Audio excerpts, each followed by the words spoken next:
Hi everyone. We just finished our short form for our talk on Evil Dead Burn, and we just had a lot more to say about Evil Dead as a whole series, and so we decided we might as well just make a longer video out of it. Um, I'm still just so shocked at the movie. I felt like there was no problems with the CGI in this one. Oh no, the CGI is fantastic, and I think like that's been something that I've really appreciated throughout the whole series in general. Is that even like some of the wonkier CGI is still appreciated. Like Mm-hmm.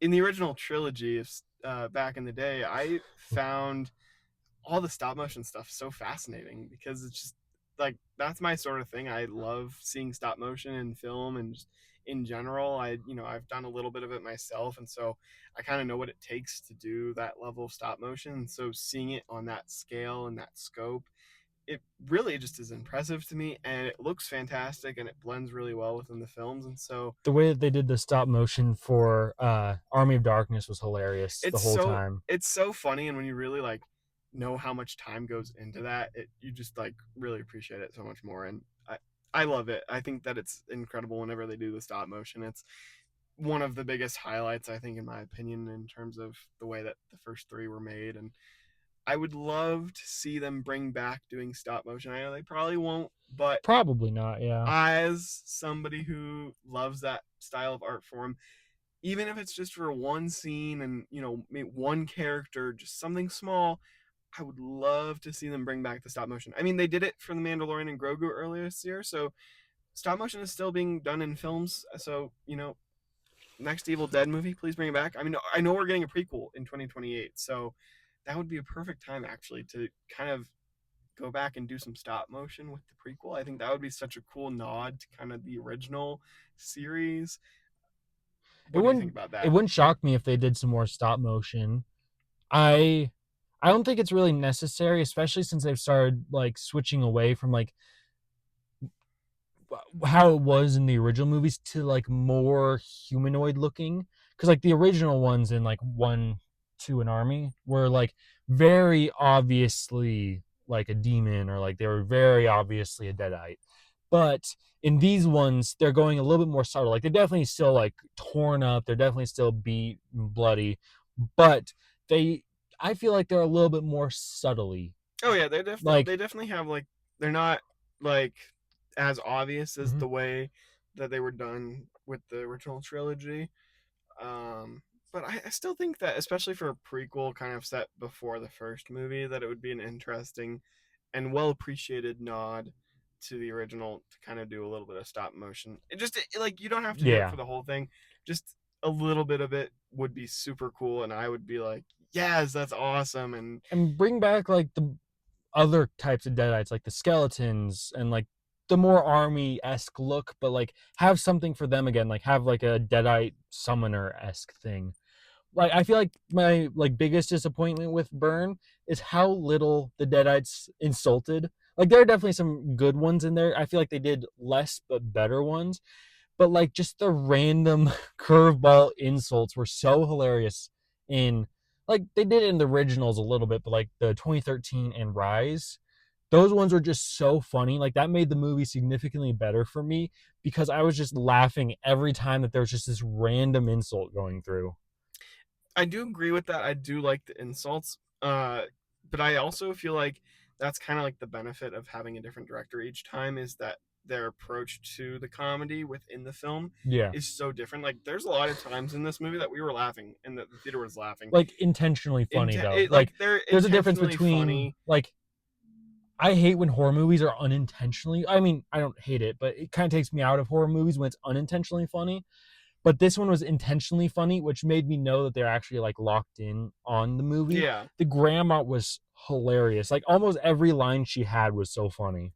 and that's what I really appreciate about these movies in general. And I think that this Evil Dead Burn specifically, I think that one kind of is like the perfect culmination of kind of the horror aspects and the comedic aspects of the franchise blended together, where it has the jump scares. Like there was a moment in the theater where everybody jumped about a foot in the air, and then we all laughed afterwards, and it was incredible. Like it, this is the sort of stuff that when I reflect on at the end of the year, my favorite theatrical experiences. I mean, Weapons was my favorite theatrical experience last year, and that's because those jump scare moments, they're terrifying, but they bring the theater together in a way that you can only have in a theater.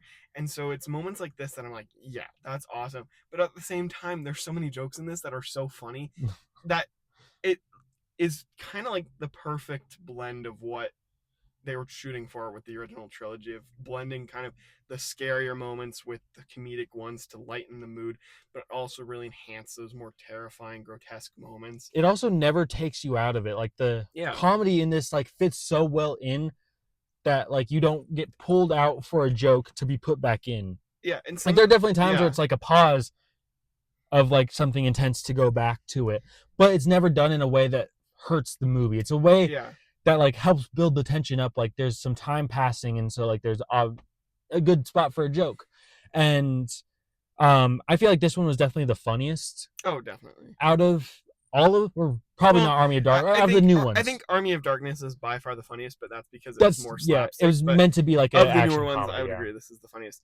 And I think what I found really interesting about Evil Dead Burn is that there's a lot of comedic moments that come because you're waiting for something scary to happen, and they subvert your expectations, and it Mm-hmm. doesn't happen the way you would expect. And so it's almost that uncomfortableness of waiting for a jump scare that then turns into something else, where you just, that energy that's built up kind of can only be released through laughter. And so I think that it's just such a interesting way to do it for this one, that it works. And it's, again, it's so unique from the other two and from the original trilogy, which were very, I don't want to say straightforward in terms of like Yeah. what their humor was doing and what their horror aspects were doing, but for the most part, like it was kind of like you knew a joke, this was supposed to be a joke, or you knew this was supposed to be a jump scare or something scary. And this film kind of, it tries to blur the lines a little bit, and it does it in such a fascinating way that it works and has a tremendous effect.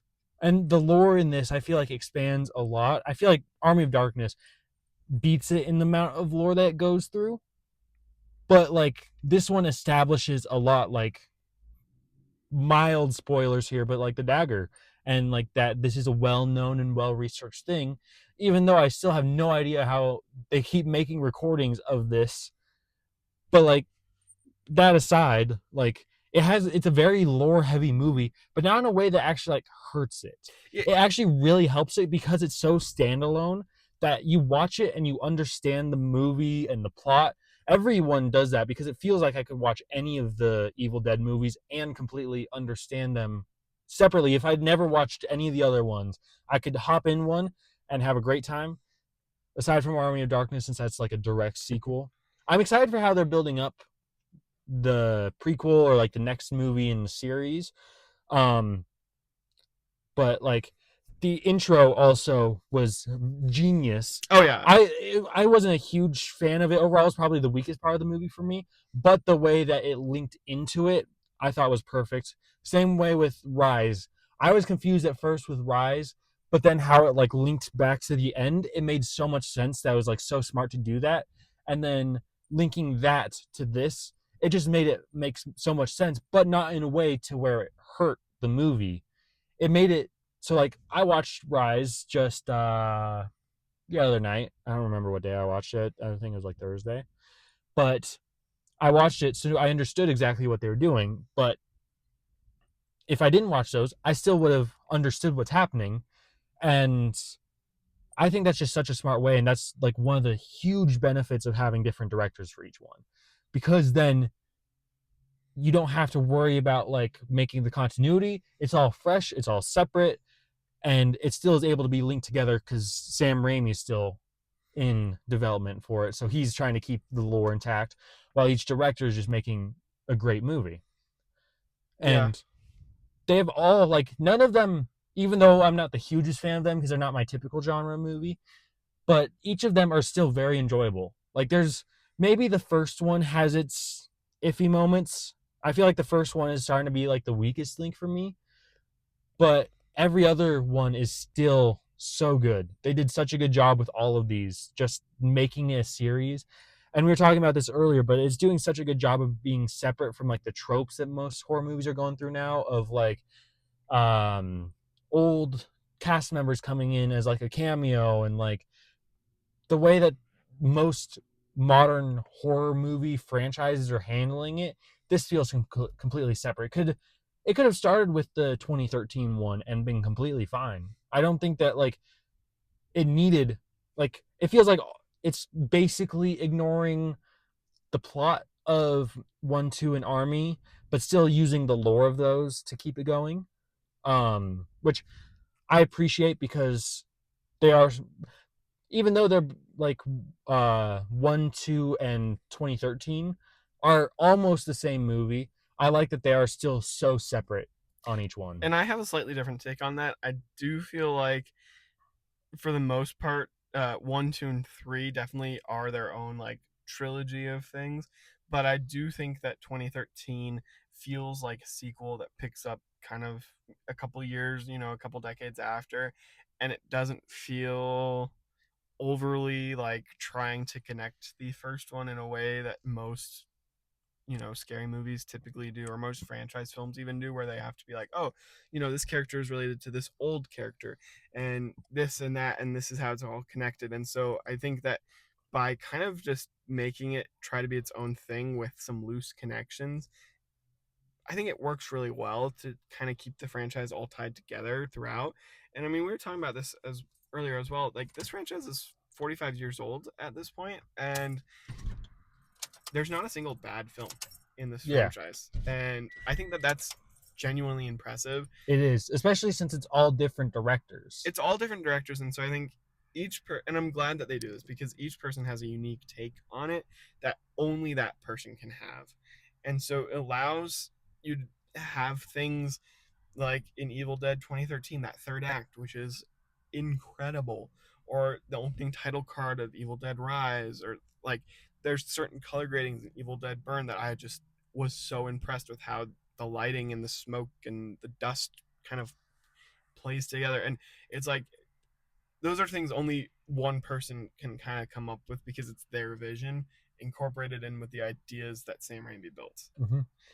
I like how each one is building up the lore. Like Burn definitely had the most powerful Deadites that we've seen so far, but like not in a way that was distracting because they were so much more powerful, but like an interesting, like, oh, we've never seen that before, so like this is going to be harder. Every time it gets harder and harder, but there's something new that the people learn. And the Necronomicon is such a good plot device that it didn't even need to show up in this movie in order to be such a powerful plot device. Like, this is the only one that you haven't, there was no actual Necronomicon there, but its effects were so powerful. And I like that established that there's more than one way for them to start, because like you can do other things that will summon the Deadites to come and attack you. And like the way that they're handled is so smart because like they're weaker demons in Yeah. comparison to other media, but they're also still so strong. Like I feel like for me, it's kind of messed with like the scariness of it, have like Army of the Dead existing, because you see him just beat up so many, which makes for a great movie, but kind of slows down the tension of these ones. But with Burn, I felt like all of that went away. Like with Rise, I still kind of felt that, but with Burn, it felt so much more intimidating. Like especially seeing him all like burnt up, like that was so much scarier than um anything else from the series for me, because it just felt so intense. Like this one is really powerful, and the humans have more resources, but like the characters are also written so well throughout every single movie. They all feel like they do fall into some tropes, obviously, but they feel very separate from them. They feels like they're more creating their own kinds of tropes, and it makes it me enjoy the movie much more than just kind of like the bumbling horror character that most of the time you see. And oh man, it's so gruesome. Oh yeah, this is like the meanest, gnarliest, grossest film of the franchise by far. There's things in this that happen where it's like it's so gross that you want to be able to look away, but you just can't. There was a person a couple seats down from me that She, she kept like screaming yeah, and like making like throw up noises, and then she kept like sitting up in her seat like to walk in, and I was like, yeah, especially like, during the third act, and she was I mean, our theater was completely leaned so over. Yeah, interactive. I definitely, if you're able to see Evil Dead Burn in a full theater, go yeah, do it, because this is why these movies exist. Like the theatrical experience behind it is incredible. I can't. I'm so sad that I just now watched the franchise, because I can't imagine how incredible Evil Dead Rise must have been yeah. opening night, or the Evil Dead 2013 must have been in theaters. That third act is just insane. Like I cannot imagine what it would be like to kind of be able to experience those films in theaters. So definitely check this one out if you're able Yeah. to. It really is. It's it's scary, but it's not overly scary. It's more Yeah. grotesque than This one definitely anything. had the most jump scares, but it's definitely leaning into the gore. Like I feel like Rise had the most amount of blood and like the most amount of brutal moments, but this one had higher level of brutality moments with less of them, I would say, but still like very extra gruesome. Like these ones, I felt some of the ones that happened in this one versus in Rise, I had a little bit more disconnect just because there's just a lot more of it, but this one was very brutal. And this film does a really good job. It kind of, one thing I really enjoyed about Rise was that there's stuff at the start of the movie that sets up things later on, like very subtly, like a pair of scissors under the Mm-hmm. bed, or just objects around the house. And this film does that as well in Yeah, a subtle way that I really appreciate. they do a really And good job of like keeping track of what they show you and how it's set up.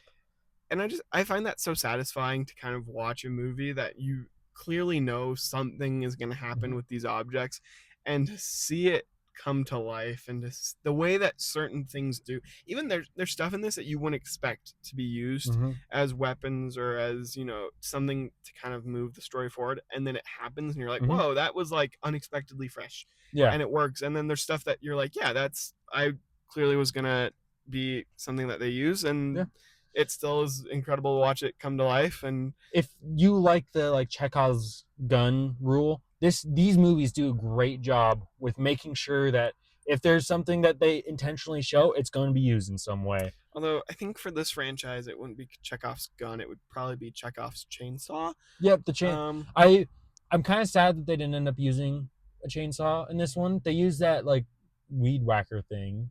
I don't know what that is, but yeah, I mean, I thought that was, I mean, it's a valid replacement mhm. for the chainsaw, because But I mean, like the chainsaw is just so it's iconic. iconic, but like it's another thing, it's another thing in the franchise where it's like you miss it, but also at the same time it's so fresh Hmm. that you're like, do I really miss, Yeah, it like, wasn't it's needed at all. iconic and it's incredible, but the way they substitute it, I think, is Yeah, perfectly fine. And it, like I said, it, these are films that clearly understand that they need to be their own unique thing. And I think that this is something just in general, when you look at movies that do well at the box office and films that really stick with people, it's things that feel new and that hmm, aren't things that we've seen before. And we were kind of talking about this, that sometimes when you're doing a franchise film, especially within the horror genre, it feels like you're almost playing a game of telephone, because you're trying to capture what that original film did. And this franchise has done anything but that. It takes the ideas of kind of the main lore and kind of what it needs to get going, the bare bones, and then it does its own thing. Each yeah. film is just, it's unique, it's fresh, and it's a blast to watch. Truly, I mean, each film I feel like I go in and it's like I don't know what to expect, and it's just a ride. It like with like another modern horror franchise like Scream, the magic of the original, each one has tried to like replicate and like redo that magic to get that spark again. But these movies have never had to do that because the magic of the original, they adapted that and got a different magic with two and got a way different magic with three. I love Army of Darkness, if couldn't tell already. But then with 2013 and Rise, it's all similar magic, but they all do it so well that it stands out so separately from that. And even if you don't like the movies, you have to appreciate the fact that it is such a good series that you don't even need to watch the rest and still understand what's going on. And you can watch them though. It's not like watching them is a complete waste of time just to watch the newest one if you want the most like gruesome parts. Each one I feel like is very gruesome in its own way. Oh, absolutely. There's something to be said about all of them. They all kind of do a level of gore that feels right for the movie. That Yeah. never it never feels overly kind of we're doing this for shock value. It feels more like this is actually something that like I is necessary to the plot, or like Yeah. There's definitely it some doesn't shock value in it. it doesn't feel, but there is shock value solely on that, like it's gore and it's Yeah. gross, but Each yeah. it's never done with the intention of we're only Yeah. doing this specific thing because we want to shock you. We're doing it because it adds Everything something to the seem yeah, character. everything that they do is reasonable to like It progress the plot forward. Is it reasonable in terms of like it's realistic? it No, never definitely feels like it not. goes But out of its way yeah. to set up something to be grotesque in some way. It always feels like there's something that leads Hmm. into that grotesque thing, and I think that that's appreciated in Hmm. terms of that they're never trying to kind of overdo it. They're always doing it the right amount, especially for each film. They're never trying to be like, oh, well, we need to be bigger than this last film. It's no, we need to just do what we need to Yeah. do for this film. And it works. It again, it never hurts. I don't think it's hurt the franchise to kind Yeah. of never try to do it bigger, because each film again feels vastly unique from one another while still being connected. And I think that it just makes the franchise a really unique project as a whole that I think people are gonna study this series for years to come in terms of like how to do something this successful and how to be this fresh. I am kind of happy I waited this long to watch the series. Back in 2023, when I first learned about its existence because of Evil Dead Rise coming to theaters in the trailer, I was going to theaters a bunch. I was like, when I started going, before I'd really watched many horror movies, that trailer, I still remember how crazy that trailer was and how much like mentally that messed with me. Oh, excuse me. But it does like watching it now. I really appreciate it because like it's not scary in the way of like constant jump scares or like it messes with your head. This one definitely is like the most psychological thriller out of them, as well as the most jump scare heavy. But each one is like it's a very obvious threat what's happening, and it's like a very straightforward movie. There's not tons of different layers. There's not a lot of nuance to it. It's just like there is a demon trying to kill you, kill it first, and like that helps with the fear of it. Like it's less of like a horror movie in the sense of like it's terrifying. It's more of a horror movie in the sense that it's just so brutal and there's some scary themes, and the way that they go about it is definitely more of a horror. But like the way that they are able, like they have left it open so well for sequels. They left it to where it's like if they don't make ever a sequel or prequel or anything else in the series is complete. But they left it open to where it's like if they want to or if they have a good story, they will. And that is perfect in my opinion for sequels. I'm tired of movies distinctly setting themselves up when it's not needed, like horror, like most horror franchises. It's not needed for more. I don't want more horror franchises, but this one I want more of it because each one feels so unique. I Every single one of these I've watched, I haven't really felt like, oh, this is just like so repetitive. It's like so refreshing in the sense that it's just unique, and it's more fun when I'm going into each movie as a new movie instead of a sequel to it.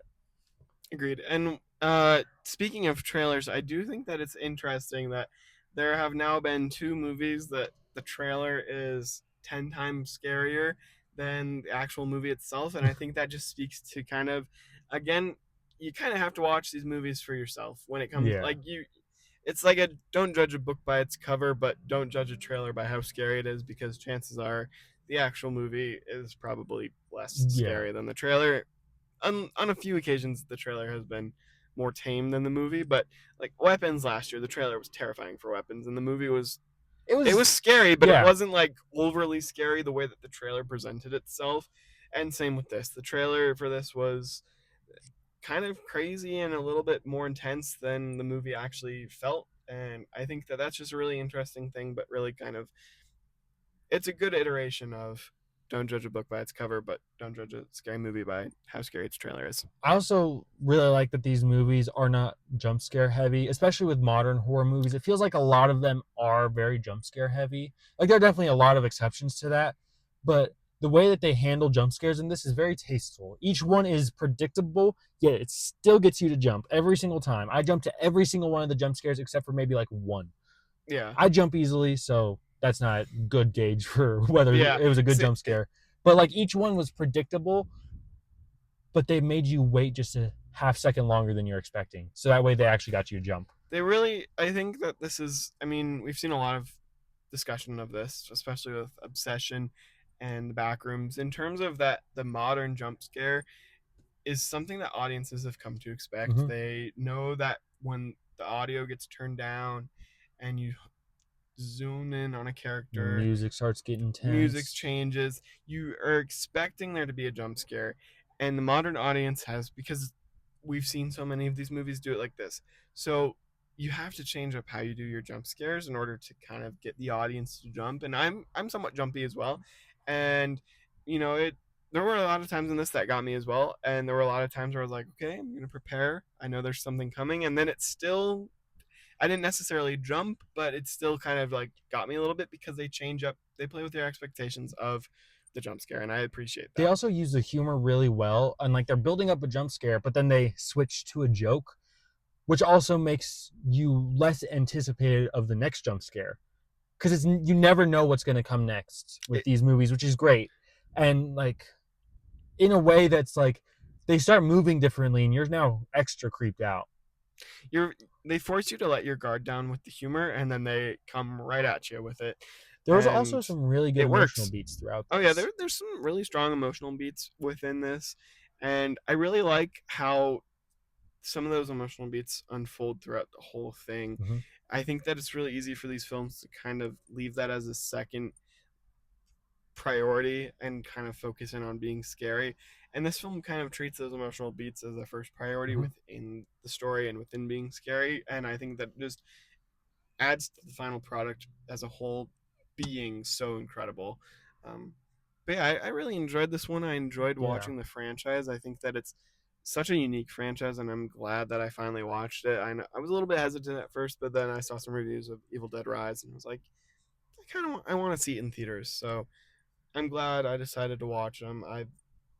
I say this often that I don't like scary movies, and then I watch scary movies and I like them. So Yeah. maybe I do like scary movies, but I think it just depends I on think it's just it you like depends on good the scary film. I movies. like good scary movies, but It also is like depends on the mood and environment. Like I'm not a huge fan of watching scary movies by myself, which could also be why I didn't really enjoy the older Evil Deads. But with this one, it was so much more fun.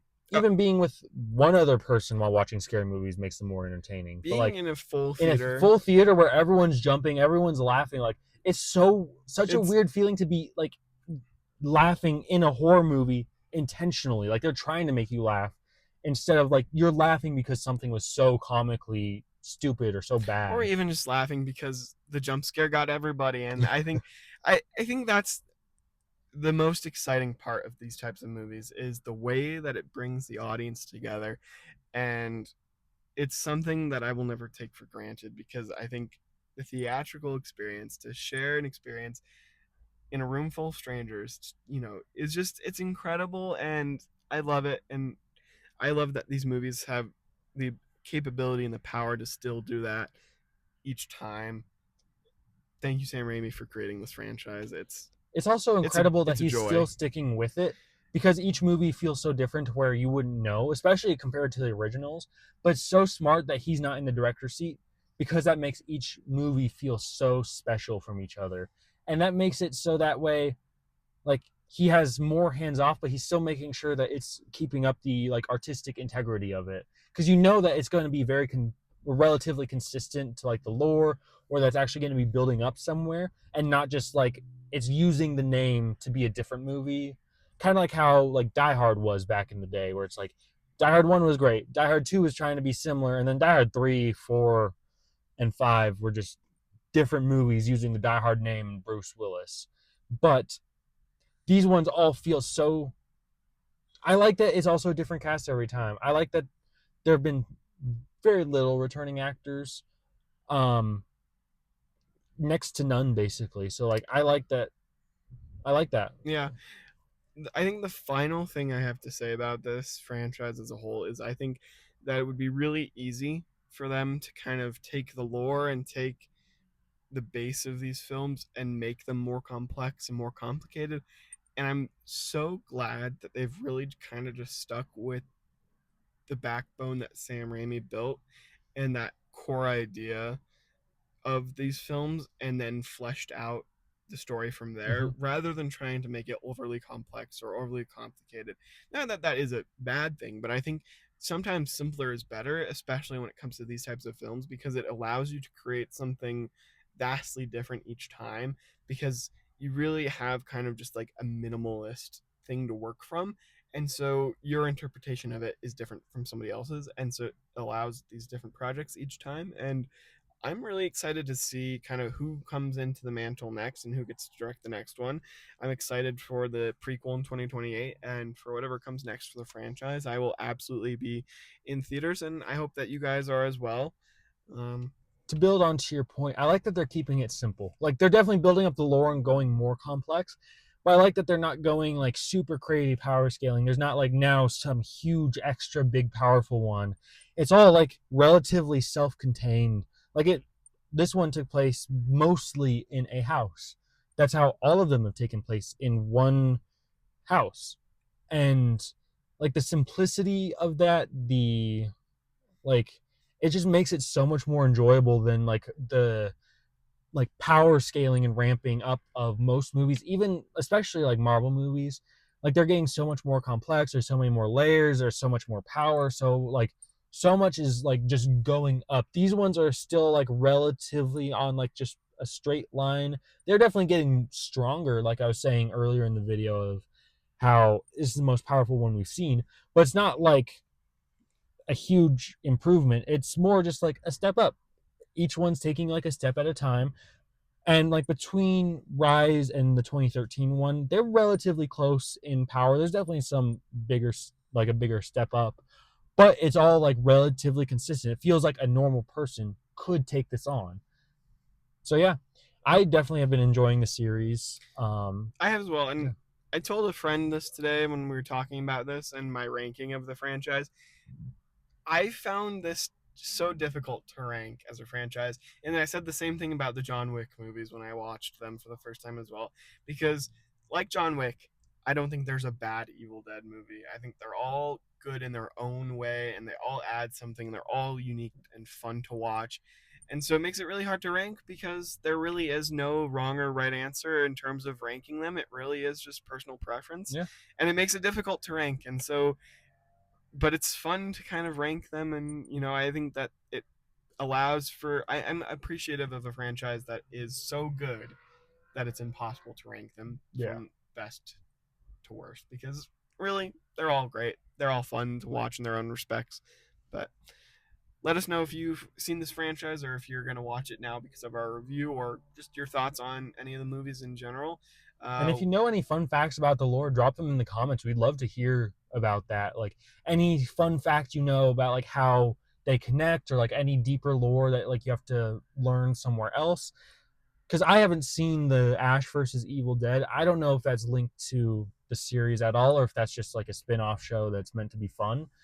So like drop us some fun facts, because personally one of my biggest gripes with it is that it doesn't feel like they link together aside from this, which has changed my opinion now a little bit on that.